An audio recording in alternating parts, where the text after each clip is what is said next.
Hey friends, so today what we're going to be doing is working a little bit more with for MPT 6, the standard that we've been working on for a few days about division. This particular standard has a lot of different parts, and so today what we're going to work on is the part that says I can divide with 3-digit dividends and 1-digit divisors. So if you will, go ahead and take out your table of contents. We are going to record today's date and today's lesson title in our table of contents. So if you'll follow along with me, here's mine. It's already been filled out. Today's date is 11/7. Our topic is division with 3-digit dividends. And it's going to be on page number 36. So when you finish, you can go ahead and turn to page number 36. Now, the substitute has some papers that say Kyla's name at the top, and it's about bananas. So at this time, she can pass those out to you. I'm going to give you some directions for what to do with this page, so if you'll be ready to listen for those directions. I'm going to go ahead and move this information out of the way. So we're going to pass out the sheet. We're going to fold it in half, okay? Hamburger style. Make sure all the words are on the inside, just like we normally do. And we're going to glue this onto page 36. Just think about how we need to glue it in to where it makes sense in your notebook. You guys are pros at this now, so just take a minute to do this. We can stop the video until you're finished with that. So go ahead and stop the video now. Okay, so now that we're done with that, we're going to look at this page that we have. So yesterday with Miss Kenny, we talked a little bit more about remainders, right? We were specifically talking about the leftover amount. And I believe that our posters in the room, there's one in the front by the light and also one in the back on the whiteboard that Joanna hung up yesterday afternoon. But they basically said that the divisor is greater than the remainder. And it's always like that. And we're going to make more observations like this today, just about division and the size of our dividends and the size of our divisors. So before we move on, I just want to make sure that we know that the dividend is the first number divided by the divisor is equal to the quotient. Okay, you should know this information already. It's hanging on a poster in the classroom, but you can also write it at the top of your page. Dividend divided by divisor equals the quotient. And as we know, the quotient is our answer, right? So let's read this problem. Kyla has 636 bananas. She wants to put the bananas into bundles with 3 bananas in each bundle. How many bundles can she make? So let's do get and let's figure out, do we need to multiply, do we need to divide? Now, most of us probably know that we need to divide because that's what our lesson is about today. But we're going to try to fill in our information the correct way. So first of all, we know that 636 bananas is how much Kyla has total. So since it's our total, it's going to go into our T blank. 636 bananas. Now, the next thing that we're going to do is we're going to look at this number 3. It says 3 bananas in each bundle. In each bundle. That tells us that the 3 means that we're going to put it in the E for each blank. Now, since I don't know my get, but I do have my total, which is going to be the same thing as my dividend here, I am ready to divide. So if I wrote myself a little equation to make sure that I knew what was going on, I would say 636 divided by 3 equals blank. And we'll fill this information in as we go along. So now we're ready to divide, right? Okay, so 636 divided by 3. And then I'm going to bring this down so I have my flag drawn. This is how we normally set things up. And lately we've been starting with our tens. And then we also write down our facts because we go to our facts. Okay? But I want you to take a minute and I want you to work this by with your partner. not by yourself, with your partner. And I want you to think about, is this still the best strategy to use? Should we still start with our tens? And should we then move on to our facts? So if you'll take a minute and work this out with your partner, we can stop the video and discuss it in just a minute.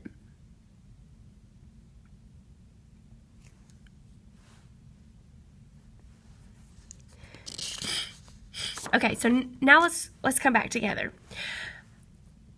Hopefully, you and your partner have figured out that tens are not necessarily the easiest thing to start with this time.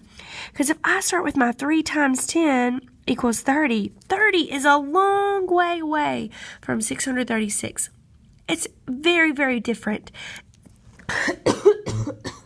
Excuse me, sorry. And if I keep going, my list is going to be very long until I get all the way to 3 times 90, which is 270. If I go up to my next 10, that's 3 times 100, which is 300. Well, now, if I go up a 10 again, that would be 310. I still don't think I'm going to be getting very close to 636. So really, this time, starting with my tens isn't going to be the best strategy. Instead, I should actually start with my hundreds. We need to make groups of 100 instead of groups of 10.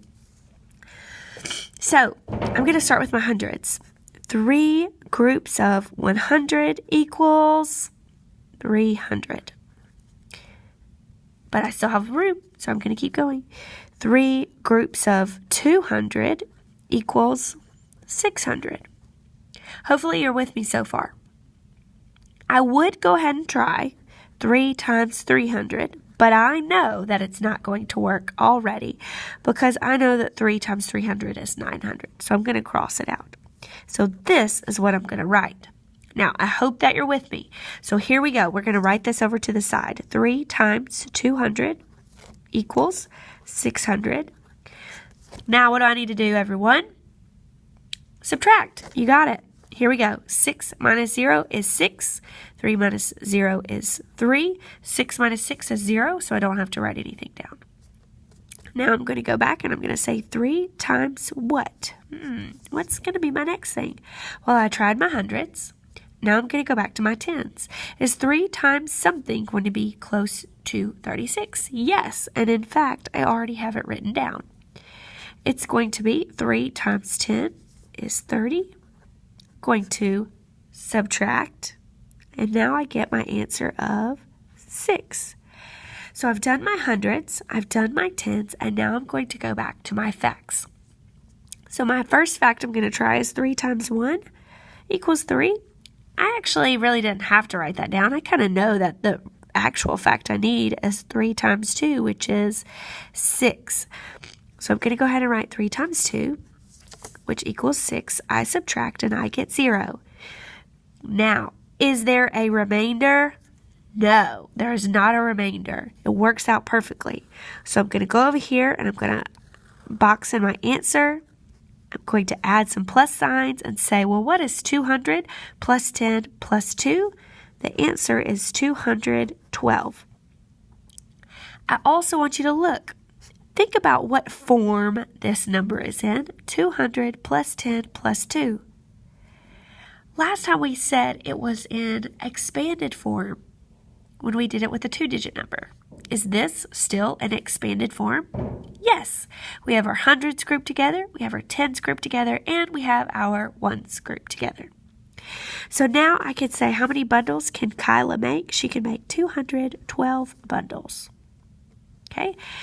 Now, I'm going to go ahead and I'm going to work the next problem. We're going to see, is this going to work this time? I'm going to cover this part up right here. So, let's try this strategy again. I'm going to write hundreds, because last time that's what I had to do. Tens. And I'll wait on putting my facts until I get there. Okay, so I'm going to go ahead and start like normal. Well, I think we said we'd start with hundreds this time, right? So let's try it. 6 times 100 equals 600. Is that going to work? No, it's not. So I'm going to go back to my tens. 6 times 10 equals 60. 6 times 20 equals 120. You know what? I think you know how to do this from here. So I think that you should stop the video and start it back, and we will go over it once everyone's finished. So let's take a minute and stop the video to practice this problem ourselves.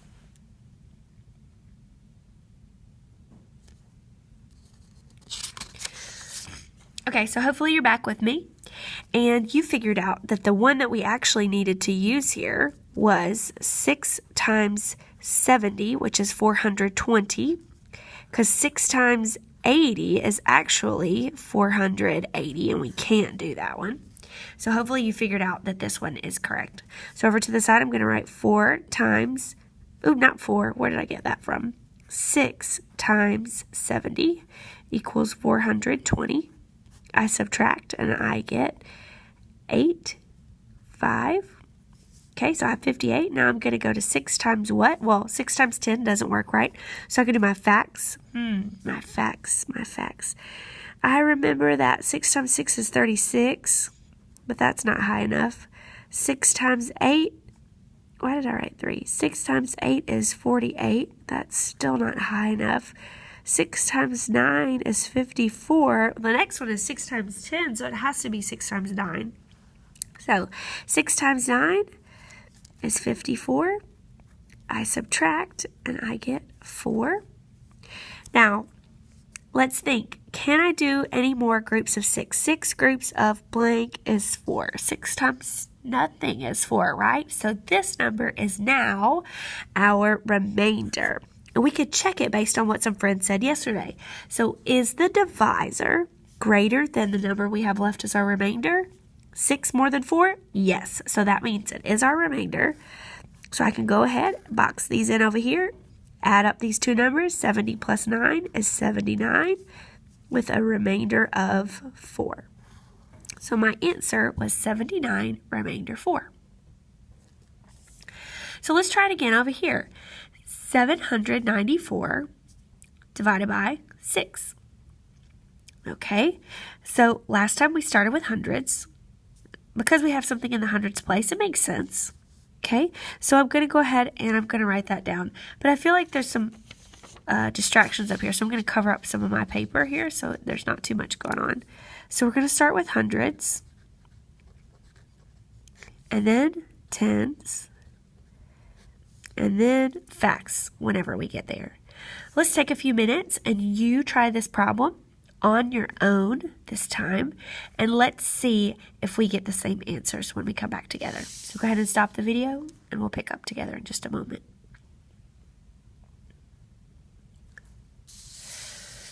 Okay, so here we go. 6 times 100 equals 600. That seems like it's going to work, but let's just try 6 times 200 anyways. Man, that's 12 plus 2 zeros. Oh, that's 1,200. We're not even close to 1,000 yet, so that's not going to work. So I'll cross that out, and we'll just do 6 times 100 equals 600. I subtract, and I get 194. Okay, so I can't do any more hundreds, right? We already did our hundreds. So now I'm going to go to my tens. 6 times 10 equals 60. 6 times 20 equals 120. Make sure you're checking your work to make sure that you are also thinking through the process in a very similar manner that I am. Sometimes I make mistakes too, so we just don't want to make sure that that's happening. Okay, 6 times 4 is 24 plus 1 0. So that's too much based on what I have left, so I can't do that. So this is what I'm going to do. 6 times 30 equals 180. So I write that in. I I don't click anything. I just write subtract, and I'm going to get 4 and 1, so that's 14. So 6 times what is the closest fact I can think of to get me to 14? So I'm going to write F for fact. Let's see. 6 times 2 equals 12. I think that's as close as I can get because 6 times 3 is 18. Yep, it has to be 6 times 2 is 12. I subtract and I get 2. Now, I've done my hundreds, I've done my tens, I've done my facts. It seems like I'm finished, right? Like this number would be in standard form. So let's check to see if this actually is a remainder. Is the divisor greater than the remainder? Is 6 more than 2? Yes. So that means that I am finished. I may stop now. And I'm going to add these numbers together, 132. See how easy it was to do that? 1 in the hundreds, 3 in the tens, 2 in the ones, remainder 2. So my answer is 132, remainder 2. Now, this last time I didn't need the hundreds. This time I did need the hundreds. I wonder if there's a strategy that we could use to help us know whether we need the hundreds or whether we don't need the hundreds automatically before we even spend the time to write it down. So what I'd like for you to do is with your partner, let's think through this question right here at the bottom of our paper. How do we, it's supposed to be a space, know if we start with the hundreds list or the tens list? Talk with your partner for just a few minutes about that, and let's stop the video until you finish your chat, maybe 2 minutes.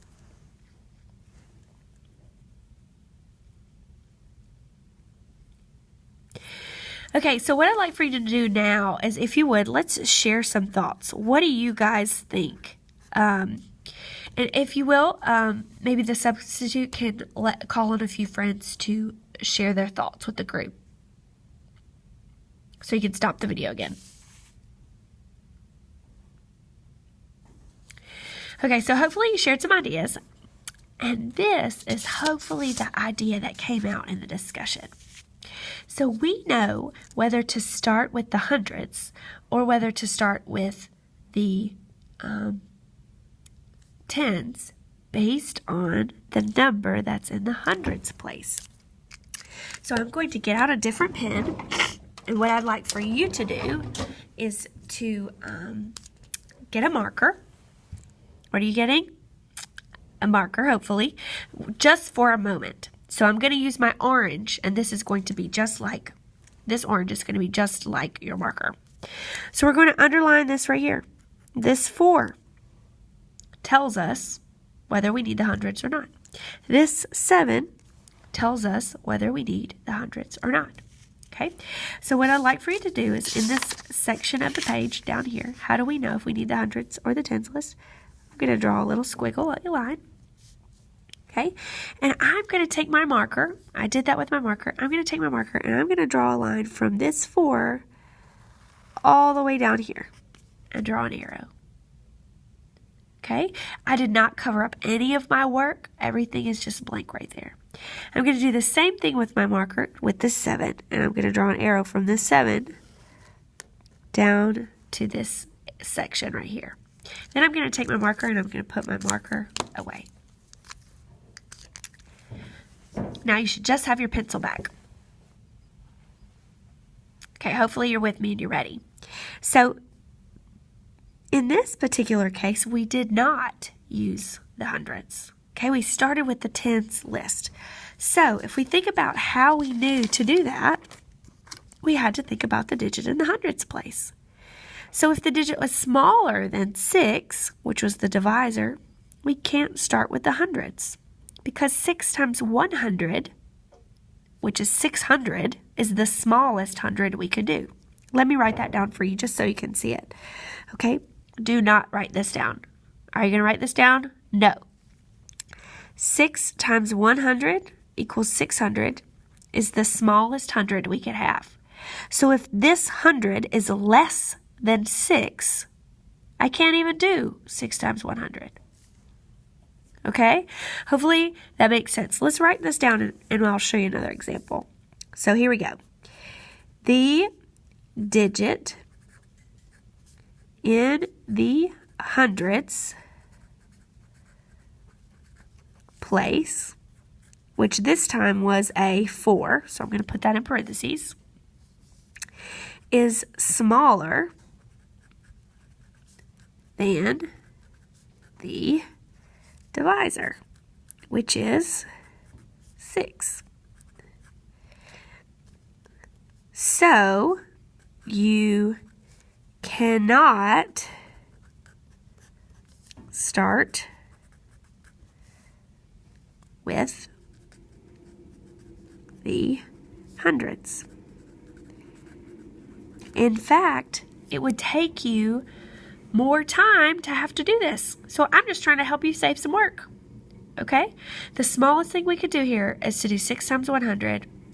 And since we can't do 6 times 100, we know we have to start in the tens. Okay? The same idea applies over here. This is 7 hundredths. Well, could I do 6 times 100, which is 600 this time? Yes, I could take out that many. So if the digit in the hundreds place is more than the divisor, you can start with 100. So let's write that down. Okay, so the digit in the hundreds place, which is a 7, is larger than the divisor, which is 6, right? So you can start with hundreds. And we should, because it would take us too long if we didn't. So we're going to apply this strategy as we continue and we work today, okay? So what I want you to do before we move on is hopefully we can solidify this by saying it to a neighbor. So would you read this to your neighbor and read this to your neighbor and stop the video while you do this, please? Okay, so the next thing we're going to do, I want you to keep this out because this is important information, okay, is the substitute is going to bring around a paper that looks like this right here, and we're going to have some time to practice. But before we practice, I want us to go through and we're going to label these problems together, okay? So we're going to underline with our pencils the digit in the hundreds place. Okay, so let's underline the digit in the hundreds place on this one right here. So it says, the digit in the hundreds place is smaller than the divisor. Well, is the 2 in the hundreds smaller than the 2? No, it's not. So you can't start with the hundreds, okay? Is the digit in the hundreds larger than the digit in the divisor? 2. No, so we can't start with that. So we can't. I don't know what to do here. I can't be this and it can't be this, so it doesn't apply. But maybe I could use one of these strategies to help. If I used my hundreds, the smallest hundred I could do is 2 times 100, which equals 200. So could we use that this time? Yes. So I think we even need to add over here. The digit in the hundreds place is larger than the divisor, so you can start with 100, or the hundreds place and the divisor are the same. Super important and super awesome and super fantastic. We know that now. So we know that this problem, we can actually start with our hundreds. So we're going to label it hundreds. I can start with the hundreds. Okay, let's underline this one. Underlining the hundreds place. That means, let's see, the divisor is more. The hundreds place is smaller. So if I look back over here, which one was the hundreds place smaller? This one. So you cannot start with the hundreds. That means I start with the tens. I'm going to write tens. Okay. All right, let's do another one. So here I'm going to underline my 3. I'm going to think, okay, the 3 is smaller. The digit in the hundreds place is smaller than the divisor. Digit in the hundreds place is smaller. Okay, I can't start with hundreds, which means I must start with tens. Okay, let's do one more together, and then I'll let you think on the other ones.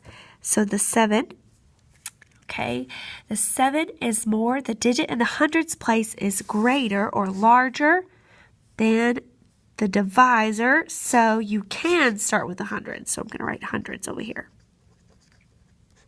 Okay, so would you go ahead, you've got 4 more to label. Would you please underline and label these, and you may stop the video while you do this.